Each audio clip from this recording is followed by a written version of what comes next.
पहले बेटा हम लोग स्टोमेटा देख लेंगे, इसके बाद हम लोग देखेंगे कि ये सारे स्ट्रक्चर्स आपस में मिलके एक कंबाइन के किस तरह से फोटोसिंथेसिस को परफॉर्म कराते हैं। ठीक है, तो सबसे पहले अगर हम लोग एक डायग्राम बनाए इसका, तो स्टोमेटा का, तो स्टोमेटा जो है इसके पास होते हैं दो guard sales.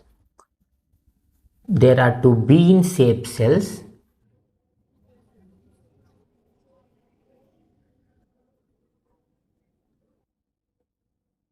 are these two bean shaped cells.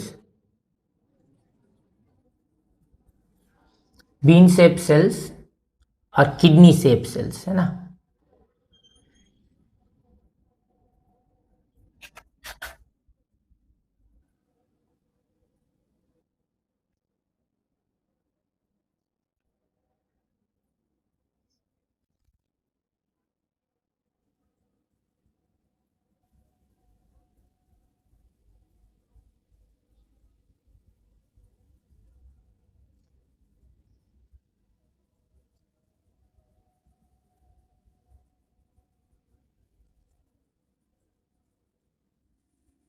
Okay, तो ये जो बीन शेप सेल्स या किडनी शेप सेल्स बना रहे बेटा, इस बीन शेप सेल्स और किडनी शेप सेल्स को क्या बोलेंगे?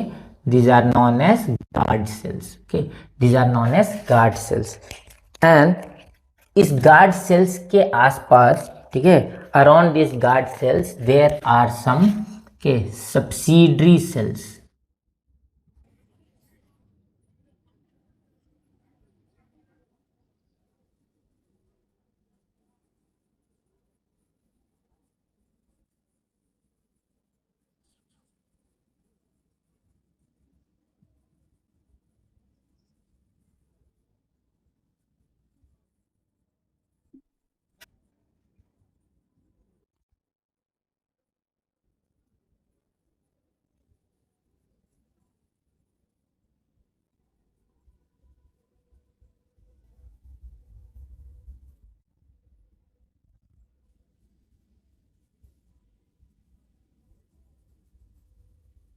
ओके, तो अगर हम लोग इस स्ट्रक्चर को देख रहे हैं, ठीक है, तो इसमें हम लोगों को क्या देखने को मिल रहा है? तो ये जो है ये गार्ड सेल्स का इनर सरफेस है। ओके, और ये जो है इसका आउटर सरफेस है।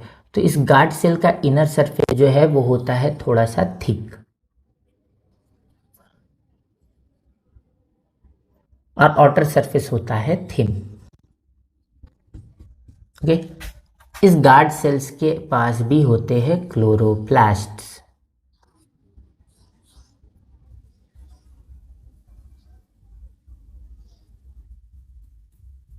तो इस स्ट्रक्चर को हम लोग थोड़ा बना लेते हैं। सो ये जो आउटर सेल्स है, दीज आर कॉल्ड के सबसिडरी सेल्स। ओके, देन ये जो सेल्स है हमारा, these are known as guard cells. क्या है ये? Guard cells. ठीक, गार्ड सेल्स के अंदर क्या है? गार्ड सेल्स के अंदर है क्लोरोप्लास्ट्स।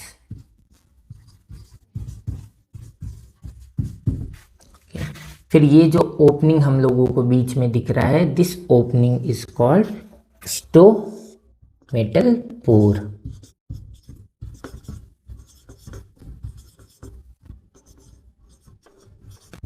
और we also called it as stoma. Now यहाँ पे ये जो स्ट्रक्चर है, ये जो पोर्स है, ठीक है, इस पोर्स के थ्रू कार्बन डाइऑक्साइड इंटर करता है। कहाँ पे? लीव्स के अंदर during the process of photosynthesis. So this stomata it is responsible for the gaseous exchange. ठीक है, ये क्या करा रहा है प्लांट्स के अंदर? ये गैसियस एक्सचेंज करा रहा है। कौन सा गैसियस एक्सचेंज? सो ये हेल्प करता है ऑक्सीजन एंड कार्बन डाइऑक्साइड को to move in and out of the plant. Okay, plants के अंदर और प्लांट्स से बाहर जाने में मदद करता है कौन? स्टोमेटा। ओके, क्लियर है ये चीज? ये सारी बातें क्लियर है? ओके, ठीक। सो सबसे पहले outer cells, सब्सिडरी सेल्स के बाद guard cells, chloroplast and stomatal pores. ये सारे स्ट्रक्चर्स है किस चीज के स्टोमेटा के। ओके, चलो अब आगे हम लोग स्टार्ट करते हैं कि ये सारा प्रोसेस होता कैसे है, फोटोसिंथेसिस होता कैसे। ठीक है, चलो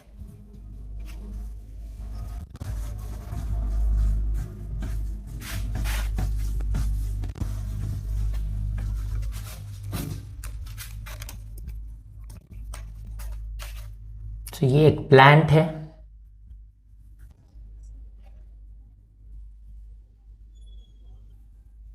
ये इसका लीफ है।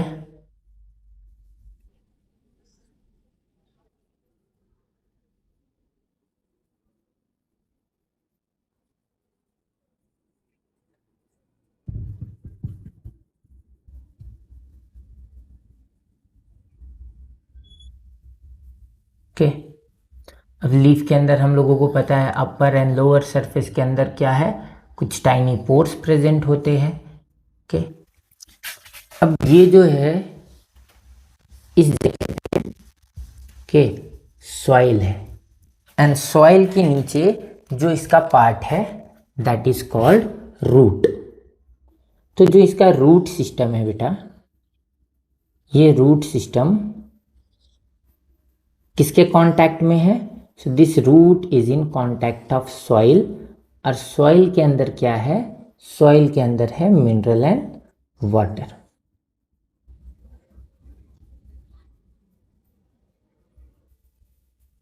ठीक है, तो यहाँ पे सॉइल है और इस सॉइल के अंदर क्या है? यहाँ पे है वाटर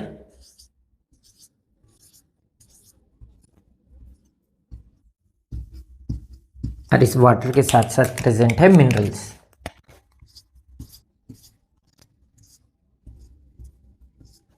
सो ये जो रूट्स है के इस रूट्स के पास छोटे छोटे हेयर लाइक स्ट्रक्चर होते हैं। Okay, and this tiny hair like structures which are present in these roots are known as root hairs. And with the help of these root hairs, these plants absorb water and minerals from the soil. Okay, तो हम लोगों का ये क्या हो गया? Leaf. Leaf पे क्या है? लीफ के पास यहाँ पे होगा स्टोमेटा। okay, लीफ में क्या है? Stomata.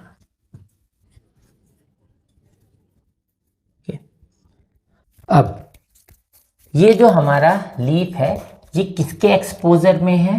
So leaf is in exposure of sunlight. यहाँ पे ये किसके एक्सपोजर में है? It is in exposure of sunlight. Sunlight के डायरेक्ट कांटेक्ट पे आ रहा है। ठीक है, सनलाइट इसके ऊपर इंसिडेंट हो रहा है।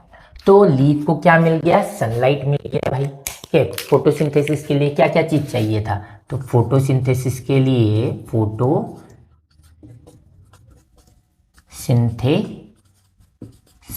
लिए जरूरी था कार्बन डाइऑक्साइड, वाटर के chlorophyll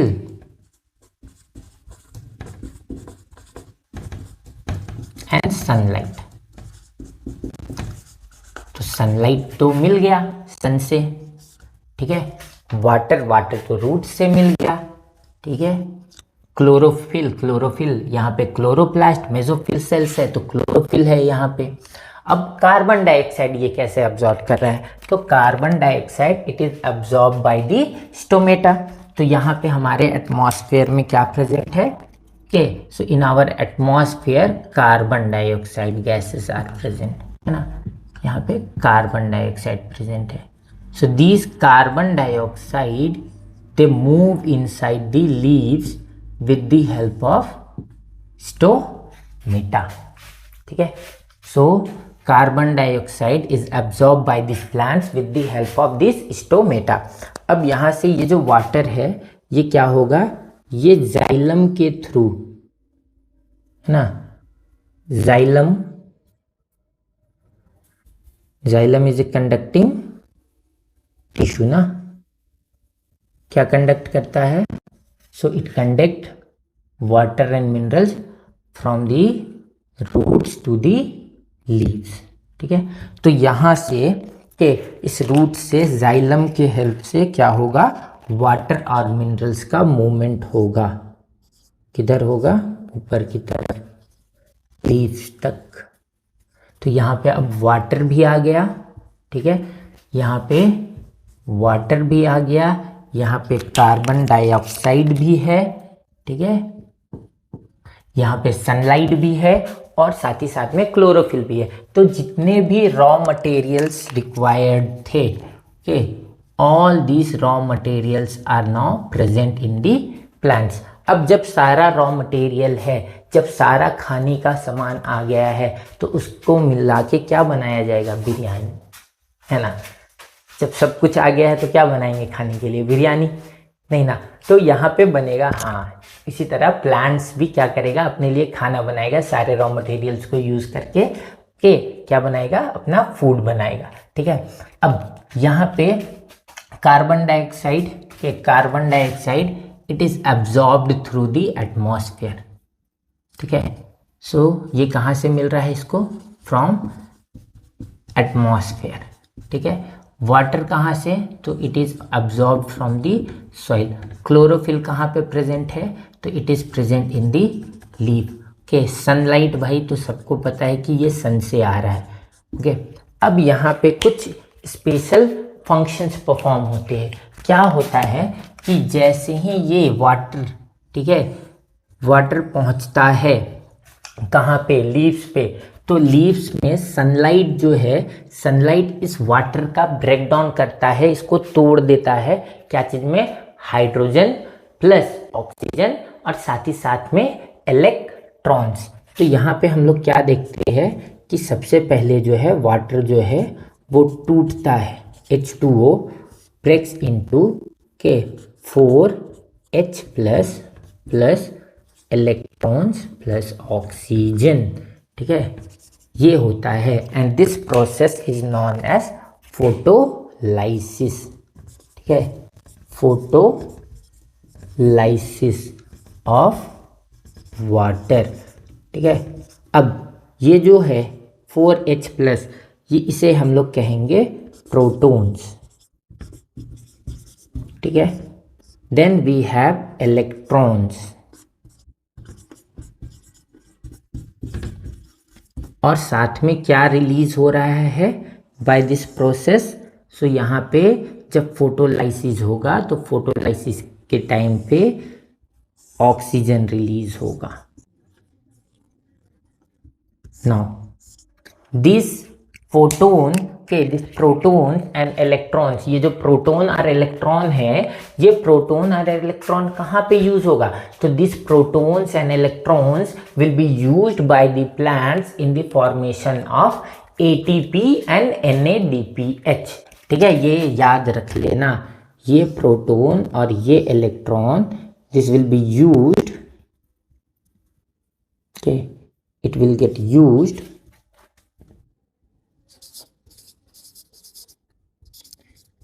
in the formation of ATP and NADPH। ATP and NADPH। ठीक है, ATP क्या है? Adenosine triphosphate. के NADPH क्या है? के NADPH निकोटीन अमाइड के adenine die nucleotide phosphate. Nicotine amide के एडेनिन के डाई न्यूक्लियोटाइड फॉस्फेट। तो इसको लिख लो, ये याद रखना, इसका फुल फॉर्म क्या है? के nicotinamide adenine die nucleotide phosphate. ATP का फुल फॉर्म क्या होता है? Adenosine triphosphate.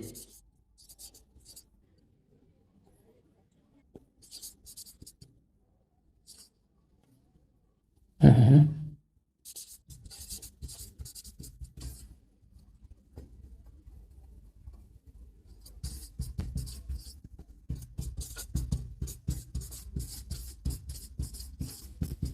Adenosine triphosphate.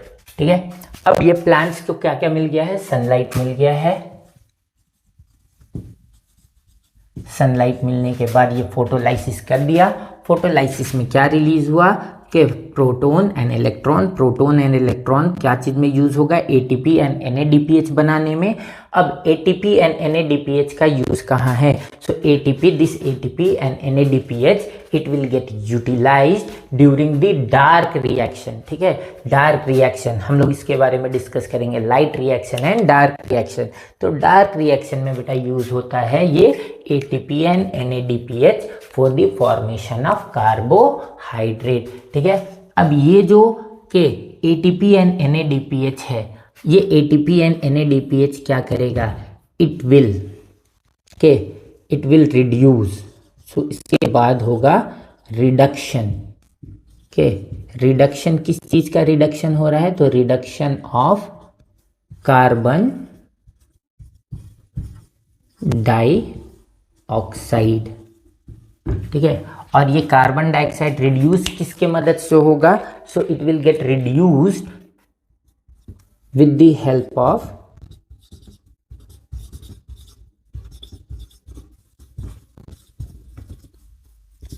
NADPH। okay, NADPH will act as a hydrogen donor। ठीक है, ये हाइड्रोजन डोनेट करेगा and that hydrogen will get utilize for the reduction. Reduction का मतलब क्या होता है बेटा? या तो एडिशन ऑफ हाइड्रोजन हो रहा है या फिर रिमूवल ऑफ ऑक्सीजन हो रहा है। तो यहाँ पे रिमूवल तो नहीं हो रहा है, यहाँ पे क्या हो रहा है? यहाँ पे कार्बन डाइऑक्साइड के साथ हाइड्रोजन ऐड होगा। तो जब हाइड्रोजन ऐड होगा तब वो क्या चीज में चेंज होगा?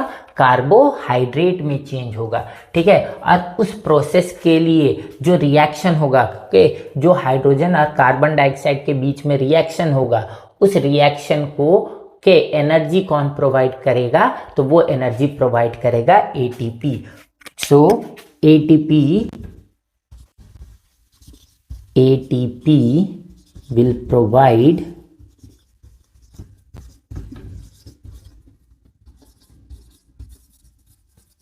energy for this reaction। ठीक है, ATP will provide energy for this reaction. अब ये चीज सबको क्लियर होना चाहिए कि फोटोसिंथेसिस हो कैसे रहा है। तो फोटोसिंथेसिस जब होगा तो फोटोसिंथेसिस में सबसे पहले वाटर और कार्बन डाइऑक्साइड एब्जॉर्ब होगा। Carbon dioxide will get absorb from atmosphere, water will get absorb from the soil with the help of this root hairs. है ना, ये क्या है? These are the roots and roots के अंदर यहाँ पे हम लोगों को क्या देखने को मिल रहा है?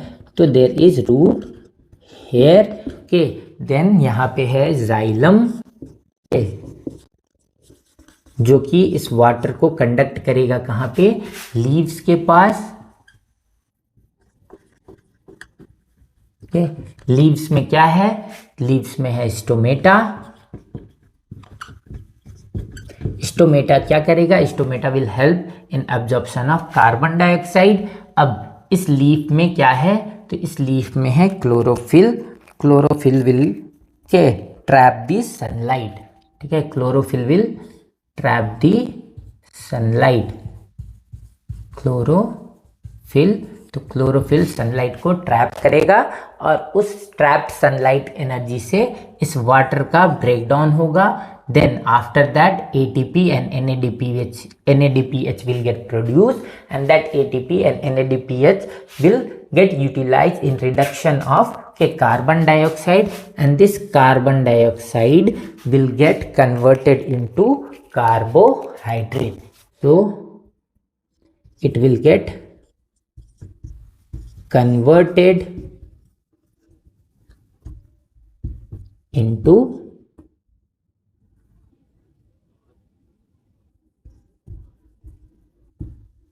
carbohydrate।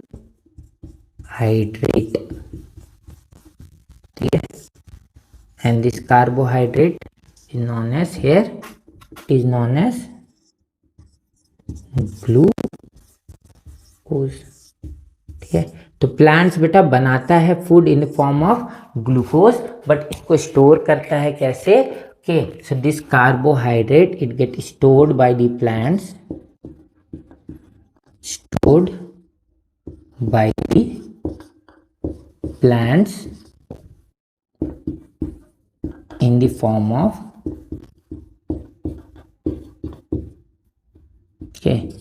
starch. प्लांट्स फूड को स्टोर करता है स्टार्च के फॉर्म में, एनिमल्स इस फूड को स्टोर करते हैं in the form of glycogen, ठीक है। तो यहां तक सबको क्लियर होगा। अब हम लोग बात करते हैं मैकेनिज्म ऑफ फोटोसिंथेसिस से, जिससे कि हमेशा एक क्वेश्चन आता है, ठीक है, that right the mechanism of photosynthesis. जब भी ऐसा क्वेश्चन आए तो इस चीज को सिंपल सा इस डायग्राम को याद रखना कि क्या क्या हो रहा है, ठीक है, और इसको नंबरिंग कर दो। नंबरिंग क्या करना है? तो सबसे पहले यहाँ पे प्लांट्स क्या कर रहा है? सनलाइट को एब्जॉर्ब कर रहा है, तो ये पहला मैकेनिज्म है, ठीक है। मैकेनिज्म का पहला स्टेप है एब्जॉर्प्शन ऑफ सनलाइट, ठीक है। इसके बाद क्या होगा? वाटर का ब्रेकडाउन होगा, ठीक है। ये जो वाटर का ब्रेकडाउन हो रहा है कि इसमें सोलर एनर्जी कन्वर्ट होता है केमिकल एनर्जी में, तो ये सेकेंड स्टेप हो गया। देन थर्ड स्टेप जो होता है वो क्या है? That is reduction of carbon dioxide. तो रिडक्शन ऑफ कार्बन डाइऑक्साइड के this one is the third step, ठीक है। अब इसी चीज को हम लोगों को क्या करना है? सेंटेंस में लिख देना है। तो चलो लिख के इस टॉपिक को कंप्लीट करते हैं, ठीक है। चलो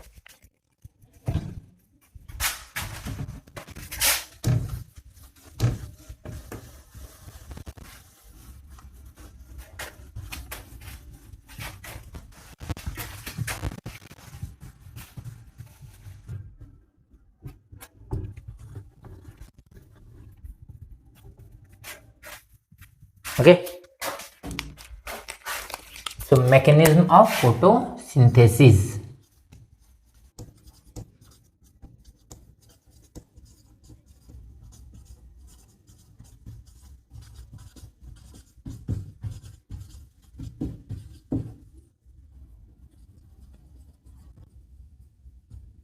पहला मैकेनिज्म क्या है?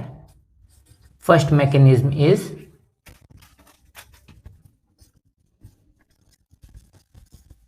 absorption of sunlight। सबको पता है कि सनलाइट कौन एब्जॉर्ब करता है? सनलाइट कौन एब्जॉर्ब कर रहा है? तो विद द हेल्प ऑफ या फिर बाय क्लोरोफिल, है ना। Absorption of sunlight bye chlorophyll. Now अब सेकेंड स्टेप जो है ये क्या होता है?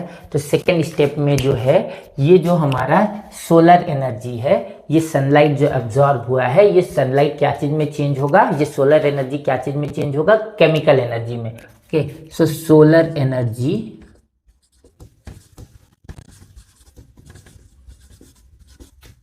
इज कन्वर्टेड इनटू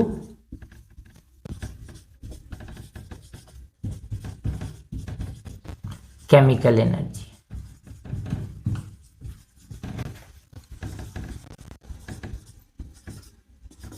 तो ये सोलर एनर्जी केमिकल एनर्जी में कैसे चेंज होता है? तो हम लोग क्या पढ़े थे कि फोटोलाइसिस, है ना। सो व्हेन के this solar energy is used for the process of photolysis. तो फोटोलाइसिस के टाइम पे हम लोगों ने देखा कि ड्यूरिंग दिस फोटोलाइसिस क्या हुआ? वाटर का ब्रेकडाउन हुआ। ओके, तो 2H2O gives 4H plus 4 electron plus oxygen, है ना। अब यहाँ पे ये यूज हुआ था for the production of NADPH and ATP, P. Okay, now third step क्या है? तो थर्ड स्टेप है रिडक्शन। ओके, थर्ड स्टेप क्या है? इट इज द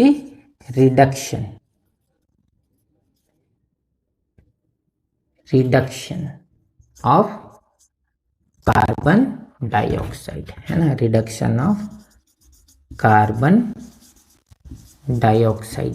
और कार्बन डाइऑक्साइड क्यों रिड्यूस हो रहा है? फॉर द फॉर्मेशन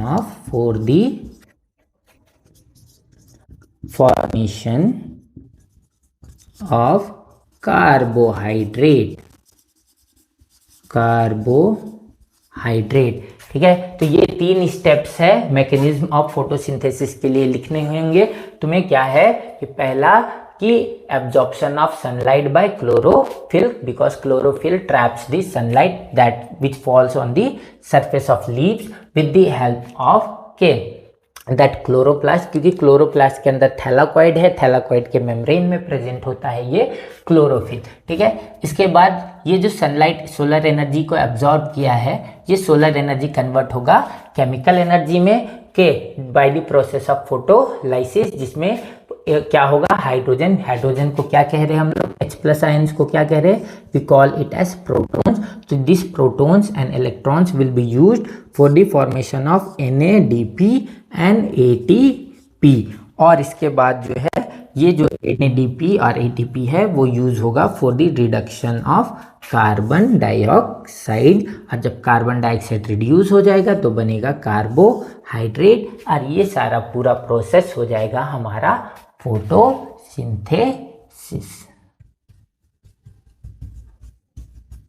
ठीक है, क्लियर है यहां तक सभी को? चलो, तो अब हम लोग बात करते हैं एक इम्पॉर्टेंट पार्ट, ठीक है, जो कि है light reaction and dark reaction, जो कि तुम्हारे सिलेबस का पार्ट नहीं है, but for the competitive exams and for the future, है ना। जब तुम लोग 11th-12th में जाओगे तब तुम लोगों को पढ़ना पड़ेगा light reaction and dark reaction. तो उसके कुछ बेसिक्स को हम लोग जान लेते हैं कि लाइट रिएक्शन क्या होता है। ठीक है, light reaction and dark reaction. नाम पे मत जाना, ठीक है, कि डार्क रिएक्शन है तो डार्क में हो रहा होगा, लाइट रिएक्शन है तो लाइट में हो रहा होगा। इसे बस लाइट एंड डार्क कहा गया है कि डिपेंडेंस के ऊपर, कि कौन सा रिएक्शन लाइट के ऊपर डिपेंडेंट है, कौन सा लाइट पे डिपेंडेंट नहीं है। ठीक है, अब ये जो है light reaction, so light reaction it occurs in, तो भाई ये होता है तुम्हारे ग्रैना में, ठीक है, थैलाकॉइड्स के अंदर। ओके, ये जो डार्क रिएक्शन है ये कहाँ पे होगा? ये होगा स्ट्रोमा में। ओके, यहाँ पे लाइट जो है वो जरूरी है।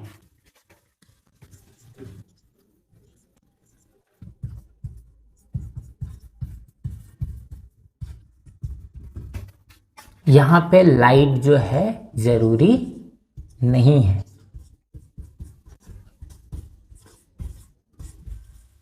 सर, जब लाइट जरूरी नहीं है तो फिर क्यों यहाँ पे हम लोग कैसे सारा प्रोसेस होगा?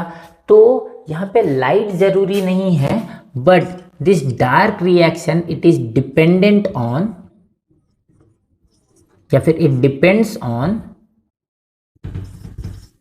Product of light reaction.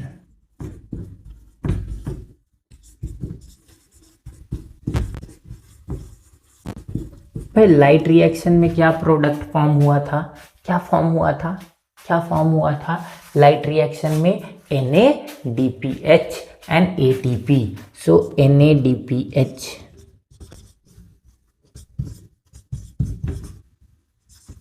and ATP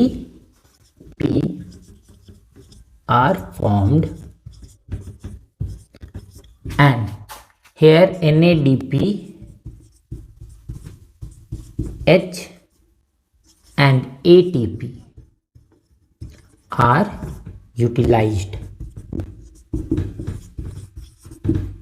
Okay, इस जगह पे क्या रिलीज होगा? Oxygen is released.